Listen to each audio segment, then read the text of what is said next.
बहुत समय पहले की बात है। एक जंगल में किसी बात को लेकर दो बकरियों के बीच झगड़ा हो गया। इस झगड़े को वहां से गुजर रहा एक साधु देख रहा था। देखते ही देखते दो बकरियों में झगड़ा इतना बढ़ गया कि दोनों आपस में लड़ने लगीं। उसी समय वहां से एक सियार भी गुजरा। वह बहुत भूखा था। जब उसने दोनों बकरियों को झगड़ते देखा तो उसके मुंह में पानी आ गया। बकरियों की लड़ाई इतनी बढ़ गई थी कि दोनों ने एक दूसरे को लहूलुहान कर दिया था, लेकिन फिर भी लड़ना नहीं छोड़ रही थीं। दोनों बकरियों के शरीर खून निकलने लगा था। भूखे सियार ने जब जमीन पर फैले खून की तरफ देखा तो उसे चाटने लगा और धीरे धीरे उनके करीब जाने लगा। उसकी भूख और ज्यादा बढ़ गई थी। उसके मन में आया कि क्यों न दोनों बकरियों को मारकर अपनी भूख मिटाई जाए। वहीं दूर खड़ा साधु यह सब देख रहा था।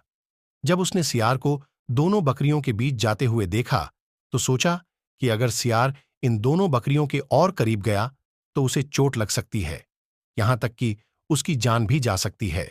साधु अभी यह सोच ही रहा था कि सियार दोनों बकरियों के बीच पहुंच गया। बकरियों ने जैसे ही उसे अपने पास आते देखा तो दोनों ने लड़ना छोड़कर उस पर हमला कर दिया। अचानक हुए हमले से सियार अपने आप को संभाल नहीं सका और चोटिल हो गया। वह किसी तरह से अपनी जान बचाकर वहां से भागा। सियार को भागता देख बकरियां ने भी लड़ना छोड़ दिया और अपने घर लौट गईं। वहीं साधु भी अपने घर की ओर चल दिया। कहानी से सीख। हमें इस कहानी से यह सीख मिलती है कि कभी भी लालच नहीं करना चाहिए, साथ ही दूसरों की लड़ाई में नहीं कूदना चाहिए। इससे हमारा ही नुकसान होता है।